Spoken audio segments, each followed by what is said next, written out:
मित्रों, आज अपन अपना तीसरा लेसन लेते हैं। तीसरा लेसन है एक महान ब्रिज भाषा के हिंदी कवि रसखान का है। ये कृष्ण के अनन्य भक्त थे। इनका जन्म 1548 में हुआ। इनका जन्म स्थान है दिल्ली के आसपास का कोई गांव है। ये मुस्लिम धर्म से ताल्लुकात रखते थे। बचपन का नाम उनका सैयद इब्राहिम था। एक बार वे ब्रिज में जाते हैं और वहाँ के जब कृष्ण के बारे में जब वो सुनते हैं तो वो कृष्णमयी हो जाते हैं। फिर वे एक गुरु संत होते हैं जिनका नाम है गोस्वामी विट्ठलनाथ।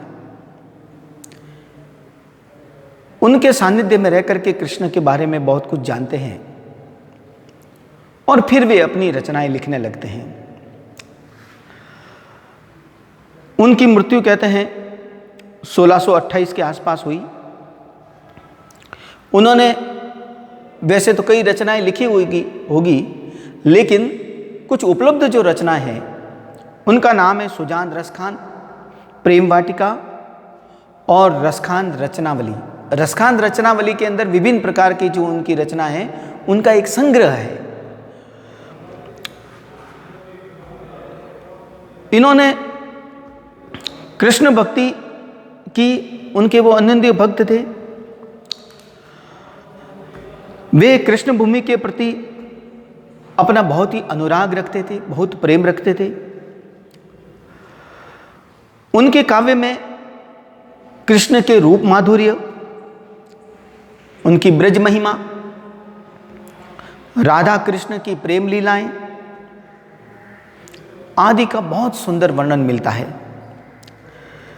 वे अपने प्रेम की तन्मयता, उनका लगाव, भाव विवलता यानी भाव के अंदर सराबोर, कृष्ण भक्ति के अंदर सराबोर और उनके प्रति आसक्ति, इन सब बातों का समावेश इनकी रचनाओं में मिलता है। इनकी सारी रचनाएं ब्रज भाषा के अंदर लिखी हुई है।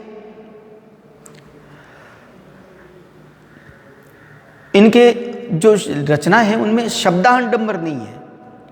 शब्दाडंबर का मतलब होता है केवल बड़ा चढ़ा करके बातें नहीं कहना, जो जैसा है वैसा लिखा है और उसका सार्थक निकलता है।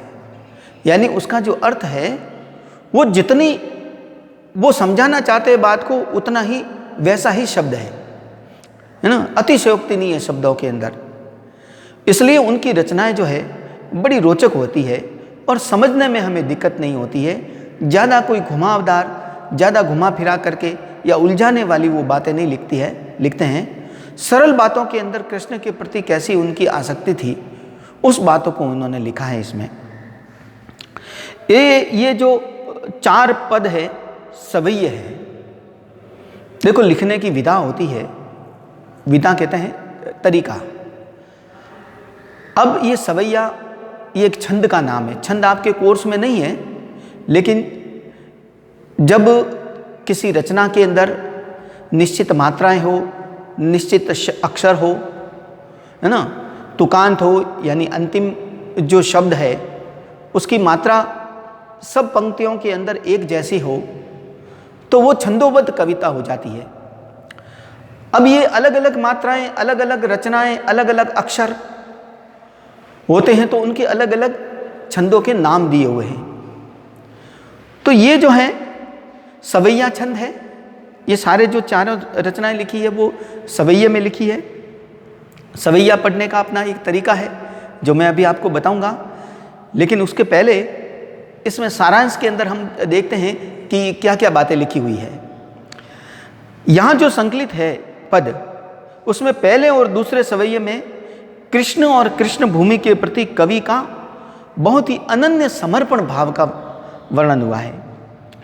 तीसरे छंद के अंदर कृष्ण के रूप सौंदर्य के प्रति गोपियों की उस मुग्धता का चिंतन है, यानी किस तरह से उन पर आसक्त हो जाती है, मुग्ध हो जाती है, जिसमें वे कृष्ण का रूप धारण कर लेना चाहती है। वो इतनी उनके प्रति आसक्त हो जाती है कि जब वो वहाँ से चले जाते हैं तो उनका रूप ही धारण करके, कृष्ण का रूप धारण करके और रासलीला करने चाहती है। चौथे छंद में कृष्ण की मुरली की धुन और उनकी मुस्कान की अचूक प्रभाव और गोपियों की विवशता का वर्णन है कि जब वो मुरली बजाते हैं तो कितने सुंदर लगते हैं, लेकिन जब उनके पास नहीं होते हो तो किस तरह से गोपियाँ विवश हो जाती है, मजबूर हो जाती है, इस बात का वर्णन है। तो यानी विभिन्न प्रकार के 4 पदों में 4 तरह की बातें लिखी हुई है। तो पहला पद जिसके अंदर कृष्ण के प्रति कैसी उनकी आसक्ति है, कवि की रसखान की कैसी आसक्ति है, इस बात का उन्होंने वर्णन किया है। तो सवैया को किस ढंग से पढ़ते हैं आप भी बड़े ध्यान से सुनना और उसी ढंग से बोलने की कोशिश करना, आपको मज़ा भी आएगा। और शब्द जब बार बार बोलते हैं तो उसका अर्थ भी हमको समझ में आता है और फिर वो हृदयंगम हो जाता है, तो फिर कभी भी हम उन शब्दों को भूलते नहीं हैं, उसकी राग भी अपन भूलते नहीं हैं। तो सतत प्रयास अपना होना चाहिए। तो सबसे पहले हम पहले सवैया को पढ़ते हैं कि मानुष हो तो वही रस खान, बसो ब्रज गोकुल गांव के ग्वारन। ऐसे सवैया को बोलते हैं कि मानुष हो तो वही रस खान, बसो ब्रज गोकुल गांव के ग्वारन। जो पशु हो तो कहाँ बस मेरो, चरो नित नंद की धेनु मजारन। पाहन हो तो वही गिरि को, जो कियों हरि छत्र पुरंदर धारन। जो खग हो तो बसेरो करो, मिली कालंदी कुल कदम्ब की डारन। इस तरह से सवैया को बोलते हैं। तो अर्थ भी समझते हैं। मानुष यानी मनुष्य। कभी अगले जन्म में अगर क्या हो जाए तो वो कहाँ रहना चाहता है, उस बात का वो वर्णन कर रहा है कि अगर मनुष्य हो जाए, मनुष्य जन्म अगर अगला ले ले तो बसो ब्रज गोकुल गांव के ग्वारन। बसो यानी मैं रहूं, है ना, गोकुल के ग्वालों के बीच। कि अगर मेरा मनुष्य जन्म अगला हो जाए तो हे कृष्ण मुझे अपने पास ही रखना है, मुझे उन गोकुल के ग्वालों के बीच रखना जहां आप हमेशा गायों को चराते थे। जिन ग्वालों के साथ में आप गाय चराने जाते थे, उन ग्वालों के बीच का मुझे ग्वाला बना देना। फिर दूसरी पंक्ति में कहा, जो पशु हो तो कहाँ बस मेरो। अगर मैं पशु हो जाऊं तो मेरा कोई वश तो नहीं है, लेकिन चरों नित नंद की धेनु मझारन। चरों यानी चरूं, घास को खाऊं, किसके बीच में, नित यानी हमेशा, नंद यानी नंद बाबा की, है ना, धेनु यानी गायों की, मझारन यानी बीच में। कि अगर मैं पशु बन जाऊं तो वो गाय बनूं जहां पर नंद बाबा की गाय घास चरती है, उनके बीच में चरने वाला पशु बनूं, गाय बनूं। अगर मैं पशु बन जाऊं तो नंद बाबा की गायों के बीच चरने वाली गाय बनूं। हे प्रभु ऐसी मुझे मेरे ऊपर कृपा करना। पाहन हो तो वही गिरी को। अगर मैं पत्थर बनूं, पाहन यानी पत्थर, अगर मैं पत्थर बन जाऊं, गिरी यानी पर्वत, अगर मैं पत्थर बनूं तो उस पर्वत का बनूं जो कियो हरि छत्र पुरंदर धानन।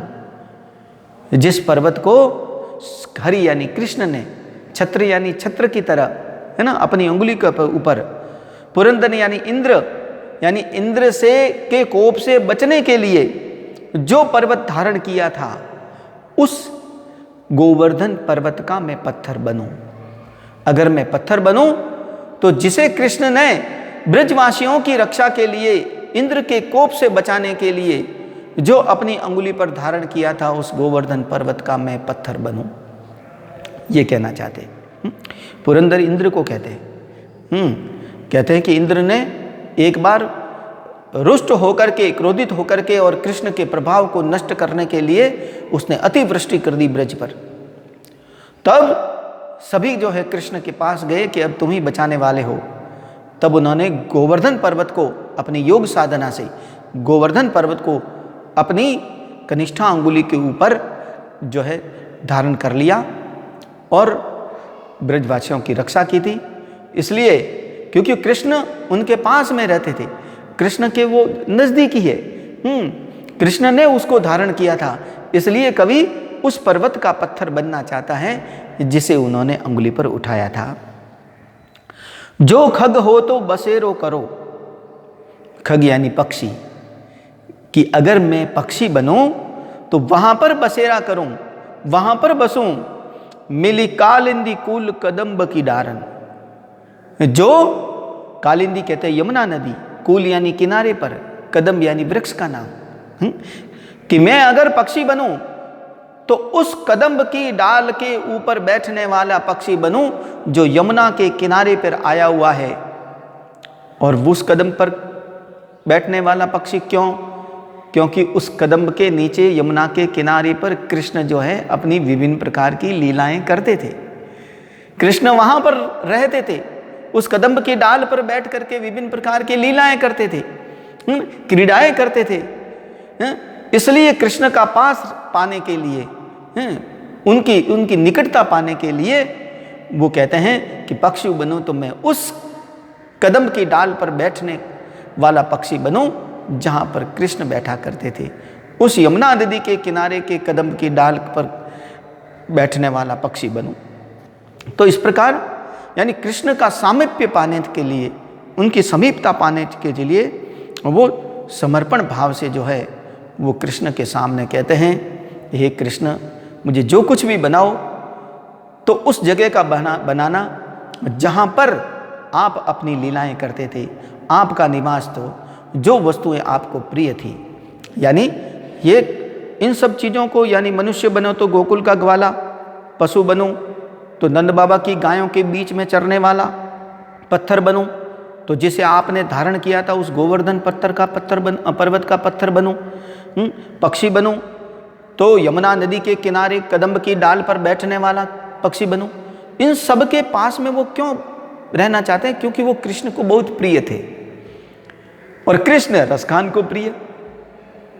तो कृष्ण का पास जाने के लिए, उनका सामीप्य पाने के लिए वो हमेशा यही निवेदन करते हैं कि मैं जहाँ भी जो भी चीज़ बनूं या जहाँ भी जन्म लूँ, मैं कृष्ण जहाँ पर अपनी लीलाएं करते थे वहीं पर जन्म लूँ, वहीं की वस्तु बनूँ, ताकि मैं कृष्ण से बिछरूँ नहीं, मैं उससे दूर नहीं हूँ।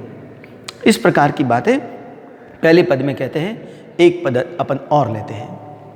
दूसरा पद है, या लकुटी अरु कामरिया पर राजती हूँ पुर को तज डारो, आठों सिद्धि नवो निधि के सुख नंद की गाई चराई बिसारो, रस खान कबो इन आँखन सो ब्रिज के बन बाग तड़ाग निहारो, कोटिक कल धोत के धाम करिल के कुंजन ऊपर वारो।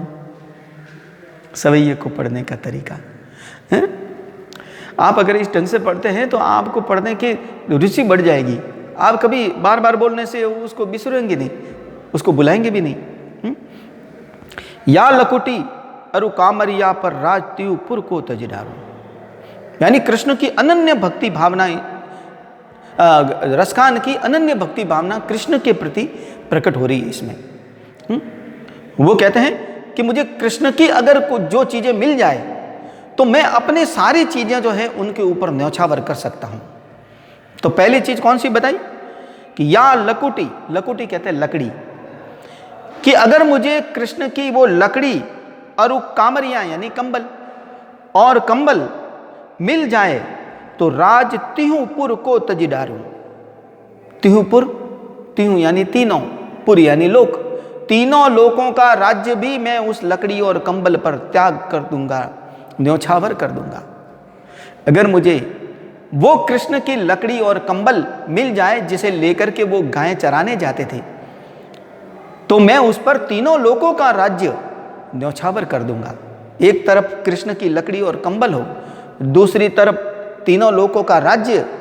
अगर दोनों में से मुझे चुनने का कहा जाए तो मैं लकड़ी और कंबल को चुनूंगा, क्योंकि मैं कृष्ण के प्रति बहुत आसक्त हूँ। मैं उनका पास चाहता हूँ, इसलिए मैं लकड़ी और वो कंबल ही चुनूंगा। मैं उन तीनों लोकों का राज त्याग दूंगा। फिर दूसरी वस्तु बताई, आठों सिद्धि नवों निधि के सुख नंद की गाय चराई बिसारों, कि मैं आठों सिद्धियों को और 9 प्रकार की निधियों को अगर नंद बाबा की गाय चराने को मिल जाए तो मैं उन गायों को चरा कर ही बिसारों यानी गुजार दूंगा, मैं अपना जीवन गुजार दूंगा, लेकिन मैं 8 सिद्धियों और 9 निधियों को त्याग दूंगा, है ना। ये पहले ज़माने की, जैसे आजकल बंगला, गाड़ी, एसी, कार, ये सब जो अपनी निधियाँ होती है, पहले ज़माने में दूसरी होती थी। इसके पाठ के पीछे लिखी हुई है, आप लोग देखना ध्यान से। अणिमा, गरिमा, लगिमा, ये जो 8 सिद्धियां हैं, अणिमा, महिमा, गरिमा, लगिमा, प्राप्ति, प्राकाम्य, ईशित्व और वशित्व, ये अलौकिक शक्तियां थी जो तपस्या करके और ध्यान करके प्राप्त की जाती थी, जिससे आदमी जो है जो चाहता था इच्छा अनुसार अपनी ये शक्तियां प्राप्त करने के बाद में कर सकता था। उसी तरह से 9 प्रकार की निधियां होती थी। 9 प्रकार की उस युग में कौन सी निधियां हैं? पद्म, महापद्म, शंख, मकर, कच्छप, मुकुंद, कुंद, नील, बखर्व, ये कुबेर की नदी, ये निधियां थी। ये अगर मिल जाती तो आदमी सर्वे सर्वा हो जाता, जिस तरह से आजकल सोना, चांदी इत्यादि। तो उन्होंने कहा कि एक तरफ 8 सिद्धियां और 9 निधियां हो और दूसरी तरफ गायों को, कृष्ण की गायों को, नंद बाबा की गायों को चराने के लिए कहा जाए, तो मैं उन 8 निधियों और 8 सिद्धियों और 9 निधियों को त्याग दूंगा, उस गाय चराने के ऊपर न्योछावर कर दूंगा। गायों चरा करके मैं अपना जीवन गुजारूंगा, लेकिन उन सिद्धियों को और निधियों को त्याग दूंगा। अर्थात मैं जो नंद बाबा की गाय उनको ज़्यादा चराना पसंद करूंगा, क्योंकि वो कृष्ण भी ऐसा करते थे। कृष्ण का पास पाने के लिए, सामीप्य पाने के लिए मैं ऐसा करूंगा। फिर तीसरी बात बताई, रसखान कबो इन आँखन सो ब्रज के बन बाग तड़ाग निहारो। रसखान कवि कल्पना करते हैं कि कब मैं इस आँखों से, इन आँखों से ब्रज के बन यानी वन, बाग यानी बगीचे, तड़ाग यानी तालाब, निहारो यानी देखूंगा, कि मेरा कब सौभाग्य ऐसा प्राप्त होगा कि मैं ब्रज के बगीचे, वन और उन तालाबों को देखूंगा कि जहाँ पर कृष्ण अपनी विभिन्न प्रकार की लीलाएं करते थे। तो कृष्ण का पास जाने के लिए वो ब्रज की बगीचे, वन और तालाब को देखना चाहते हैं, निहारना चाहते हैं, उनके प्रति अपनी अनन्य भक्ति भावना प्रकट करना चाहते हैं। कोटिक एकल धोत के धाम, करील के कुंजन ऊपर वारो। करील कहते हैं कंटीले। अगर मुझे कंटीले वो वन मिल जाए जहाँ पर कंटीली झाड़ियाँ थी ना, कुंज कहते हैं जुड़मुठ, जुड़मुठ, कि जहाँ पर जिस कंटीली झाड़ियों के बीच में कृष्ण रास लीलाएं करते थे, तो उनके ऊपर कोटिक यानी करोड़ों, कलदोत यानी सोने के, धाम यानी महल। अगर मुझे कृष्ण के वो कंटीले तारों, कंटीले झाड़ियों का स्थान मिल जाए जहाँ पर विभिन्न प्रकार की कृष्ण लीलाएं करते थे, तो मैं करोड़ों करोड़ों महल, सोने के महलों को भी उसके ऊपर न्योछावर कर दूंगा। यानी अगर मुझे वो मिल जाए, एक तरफ वो कांटे के वन चुनने को कहा जाए और एक तरफ कवि कहता है कि सोने के महलों को चुनने को कहा जाए, तो मैं उस कंटीले झाड़ियों वाले उस वन को मैं स्वीकार करूंगा, क्योंकि वो कृष्ण के वहाँ पर विभिन्न प्रकार की लीलाएं करते थे, वहाँ कृष्ण को वो चीज़ें पसंद थी, है ना। इसलिए मैं कृष्ण को पसंद, मैं उन चीज़ों को ही स्वीकार करूंगा और बाकी सी चीज़ें जो है उन चीज़ों पर न्योछावर कर दूंगा, यानी छोड़ दूंगा, त्याग कर दूंगा। तो इस प्रकार कवि जो हैं वो कृष्ण के प्रति अनन्य भाव प्रकट करते हुए कहते हैं कि अगर मुझे लकड़ी, कम्बल आदि मिल जाए तो तीनों लोकों का राज त्याग दूंगा।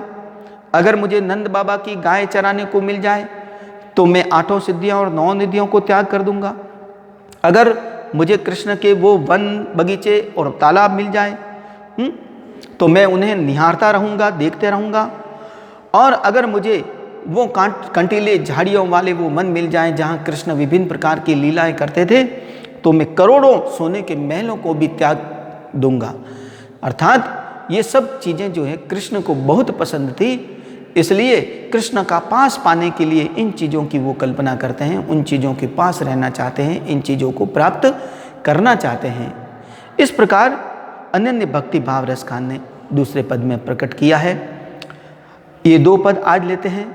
नीचे मैं कुछ प्रश्नोत्तर दे रहा हूँ, उन्हें आप अपनी नोटबुक में करना। वर्तनी को अच्छी तरह से देख करके लिखना, ये मैं बार बार कहता हूँ। वर्तनी बहुत महत्वपूर्ण है। एक मात्रा को उल्टा सीधा लगाने से बिल्कुल उसका अर्थ जो है वो बदल जाता है। इसलिए आप अनुस्वार, विराम चिन्ह, उनकी मात्राएं अच्छी तरह देख करके और प्रश्नोत्तर लिखना, आपको जो है परीक्षा के अंदर भी लिखने में सहूलियत होगी, है ना, और नंबर अच्छे आएंगे। धन्यवाद।